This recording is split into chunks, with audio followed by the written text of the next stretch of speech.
Passemos então à primeira ronda. Do Grupo Parlamentar do Chega dispõe até 7 minutos. Deputado Bruno Nunes, tem a palavra.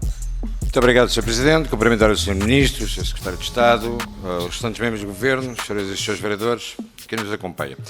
Sr. Ministro, hoje já trazemos mais algumas coisas, percebemos o que é que foi a primeira fase e nesta primeira fase, a primeira pergunta que gostava de lhe deixar de imediato é: já conseguimos ao final destes meses estimar quanto é que vamos poupar ou ainda vamos continuar? Perdoe-me a expressão que vou utilizar. É que toda a introdução dos 15 minutos do Sr. Ministro parecia um pouco, sem querer ser ofensivo, mas parece um pouco o discurso de Miss Universo.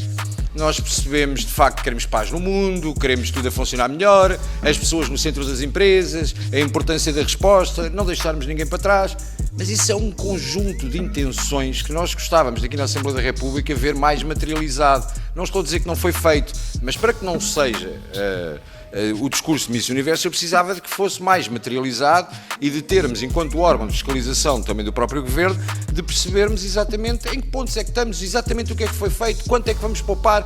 Quando falamos do vamos digitalizar mais porque não podemos ter tanto espaço presencial, o que é que isto significa, conjugado com as notícias de hoje que dizem, por exemplo, que por cada 2 trabalhadores do Estado que sair só vai entrar um, vão existir despedimentos, não vão existir despedimentos, como é que isto vai acontecer, se é pela questão dos cálculos que fizeram da pré-reforma? E não estou a ser provocatório, precisamente para perceber o que é que estamos a falar. Depois, para além disto, sabe que em consequência das eleições autárquicas eu por acaso tive o cuidado de analisar vários programas eleitorais do meu partido e de outros, e uma das questões que muitos autarcas ou putativos candidatos e outros putativos autarcas colocavam nas suas propostas era uma loja de cidadão. É uma coisa muito comum que se coloca nas propostas autárquicas. Toda a gente diz, vai passar aqui a estrada da beira, à beira da estrada, e depois menos impostos para todos e aparece lá sempre a loja do cidadão. Afinal, o que é que vamos fazer? Porque ouvimos o Sr. Ministro, com toda a legitimidade, e eu até me identifico com essa política, de termos uma reestruturação séria nos serviços abertos e perceber o que é que pode ser digitalizado e não ser digitalizado, não deixando ninguém para trás. Estamos perfeitamente de acordo. Mas depois precisávamos de saber se o papel da loja de cidadão vai continuar a ter, de facto, a premência que hoje tem em determinadas áreas do país, a importância que tem, até com o envelhecimento, e perceber para onde é que vamos, para que não seja apenas nós estamos a trabalhar, já conseguimos chegar, já conseguimos detectar, porque, por exemplo, temos ou não temos excesso de gorduras do Estado no Serviço Nacional de Saúde? Falava-se, tirava-se para o ar a dizer são cerca de 1.000 milhões de desperdício. Eu não sei, não foi o Sr. Ministro que disse. São notícias que veio público, cerca de 1.000 milhões de desperdício. Mas isto é verdade? Isto é baseado em alguma coisa? O Sr. Ministro tem alguns dados concretos em relação a esta questão. Depois, em relação ao CTO, que é apresentado e que nos apresentou agora, Sr. Ministro, tendo em consideração que tem sentado ao seu lado o Secretário de Estado da Digitalização, no meu entendimento, e peço sinceramente que enquadre, existe ou não existe conflitos de algumas funções e de responsabilidades entre o CTO e o próprio Secretário de Estado, ou como é que vai ser feita a interligação? Só para não termos, e para ser clarificado, de facto, o papel, para não termos estas informações meramente através da imprensa, nem eu ficar a pensar que temos o Elon Musk da Temo.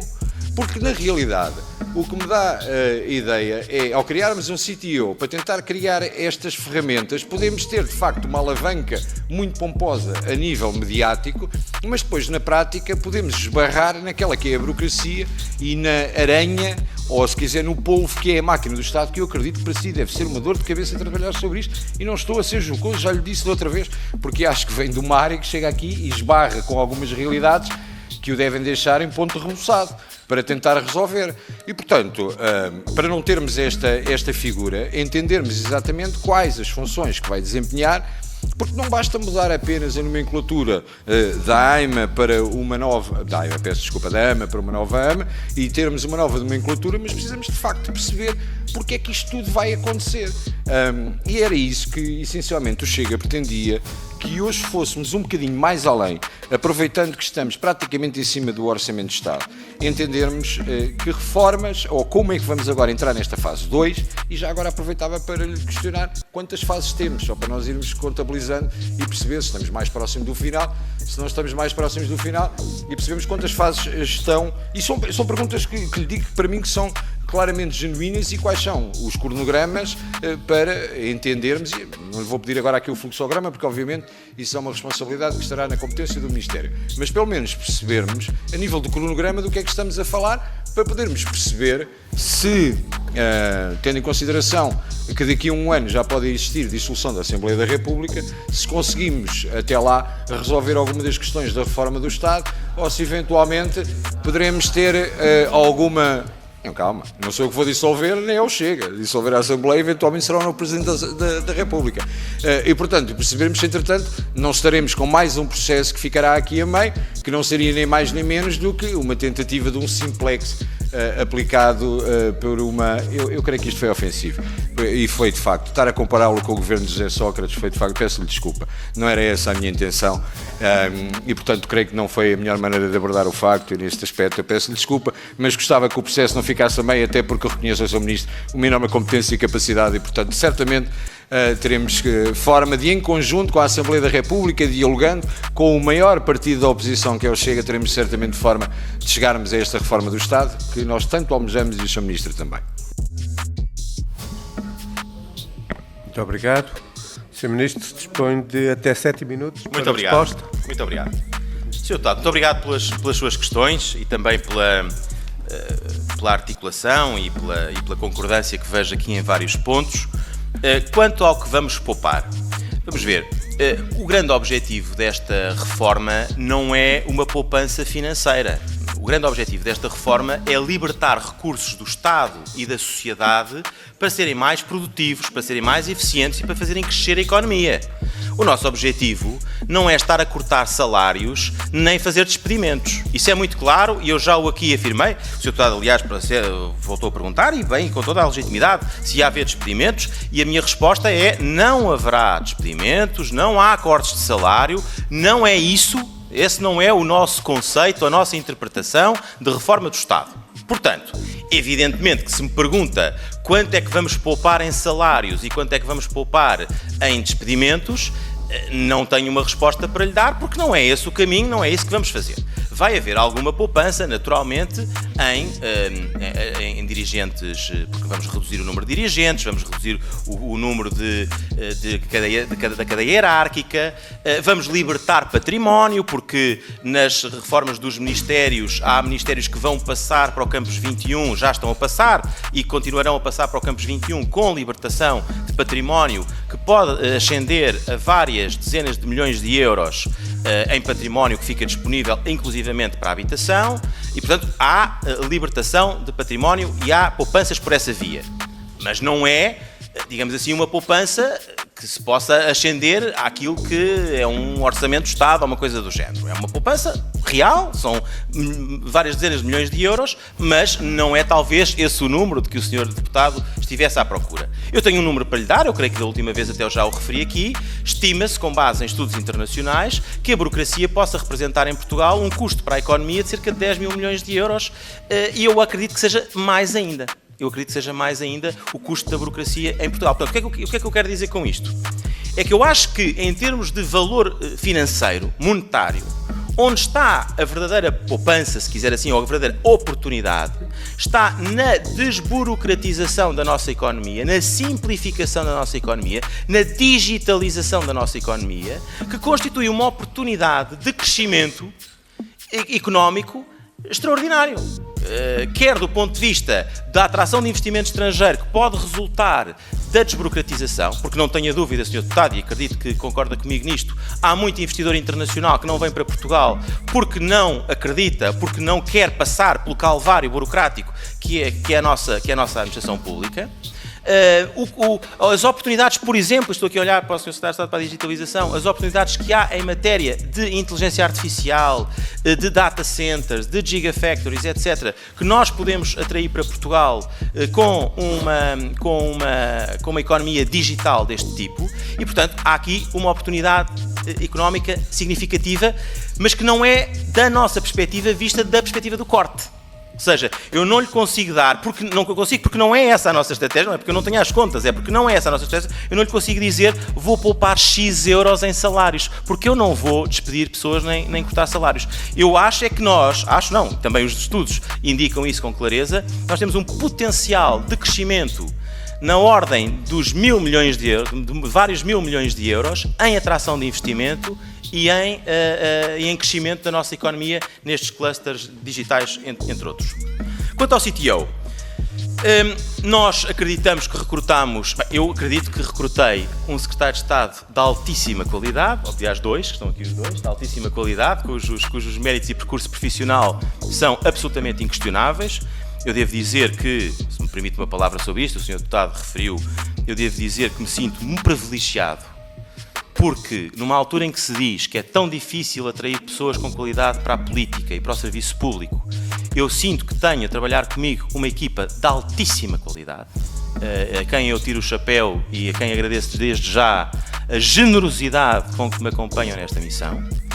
E o mesmo direi sobre o CTO do Estado, uma pessoa que tem um percurso profissional imaculado, um conhecimento extraordinário, oportunidades profissionais do mais impressionante que se possa imaginar e que aceitou vir trabalhar para o serviço público e que aceitou dar o seu tempo, o seu esforço e a sua dedicação ao serviço público. E eu queria aqui também publicamente agradecer desta casa ao engenheiro Manuel Dias a disponibilidade que revelou. Conflitos de interesses? Pois, certamente, todos teremos conflitos de interesses. A lei resolve, o Código de Procedimento Administrativo tem princípios para os conflitos de interesse, seja do ponto de vista pessoal, seja do ponto de vista profissional, e, portanto, o que lhe posso garantir, Sr. Deputado, e tem a minha palavra de honra, é que cumpriremos escrupulosamente, já temos cumprido, e o Sr. Secretário de Estado que aqui está, enfim, não o poderá dizer, mas eu posso, asseguro aqui aos senhores e senhores deputados o que até agora cumprimos escrupulosamente a lei em matéria de conflitos de interesses, e o engenheiro Manuel Dias assim o fará também no exercício das suas funções enquanto CTO do Estado, que aproveito para dizer e para reforçar, é uma função da maior importância. E o Sr. Deputado há pouco referia-se a isso, e referia-se à eventualidade de poder ser apenas uma renomeação da agência. Eu compreendo as dúvidas, naturalmente, mas permita-me o minuto e meio que ainda tenho, ou o minuto que ainda tenho, para lhe dizer que eu estou convencido que esta função será verdadeiramente revolucionária. Não é por acaso que nós chamamos a Agência para a Reforma Tecnológica do Estado, porque nós acreditamos que será uma reforma profunda do ponto de vista tecnológico no Estado, até porque, e aqui quem esteve no governo antes não me leva a mal, isto não é uma crítica, é porque nestas tecnologias não existiam antes, há 3, 4 anos não havia inteligência artificial como há hoje. Hoje temos, e portanto nós temos que aproveitar hoje estas oportunidades, não é nenhuma crítica, nós temos que aproveitar hoje oportunidades que outros no passado não tiveram, porque essa tecnologia não existia, mas hoje existe, e nós temos que tirar partido dela da forma mais eficiente possível, da melhor forma possível, e ter alguém como o engenheiro Manuel Dias, que deu formação a todos os dirigentes da administração pública em matéria de inteligência artificial, acho que é um enorme privilégio. Muito obrigado, Sr. Ministro. O Sr. Deputado Bruno Nunes ainda dispõe de um minuto, não sei se quer utilizar. Tempo é tempo, e mesmo na reforma do Estado, aproveitar o tempo é sempre importante. Sr. Ministro, obrigado pelas respostas. Dizer-lhe que, da nossa parte, de todas as intervenções que fizemos até agora, a nossa questão que tem a ver com a recuperação ou com o não gasto, que poderá ser investimento ou não, para nós não está centrada a questão meramente no princípio dos despedimentos. Não somos, eles não estão cá, mas estarão aí daqui a bocado, nós não somos o PCP que estamos apenas preocupados com os trabalhadores.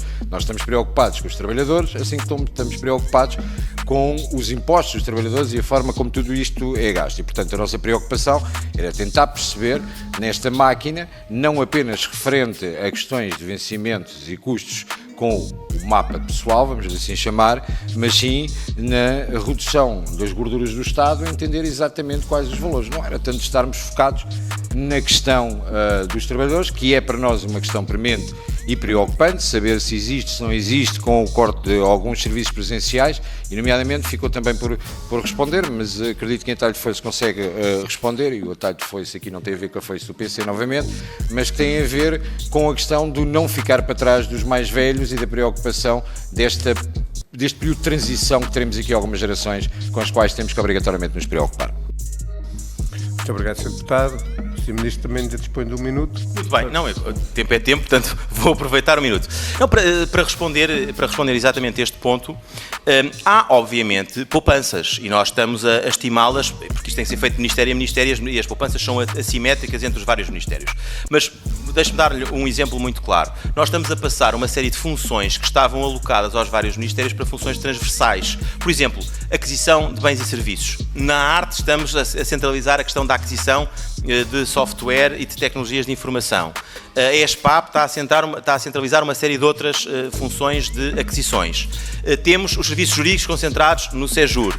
Temos os serviços de planeamento concentrados na Planap. Portanto, há ganhos de escala que resultam disto, com depois eliminações de estruturas redundantes. Há uma série de estruturas que, por causa deste movimento, serão extintas. Há uma série de estruturas que são sobrepostas e que serão extintas. Estamos a fazer esses cálculos, temos uma ideia. Agora, o Sr. Deputado compreenderá e reconhecerá que não estamos a falar de valores que estejam equiparados a um Orçamento de Estado, mas são valores ainda assim significativos e, portanto, aquilo a que chamou gorduras estão naturalmente a ser analisadas e estão a ser eliminadas.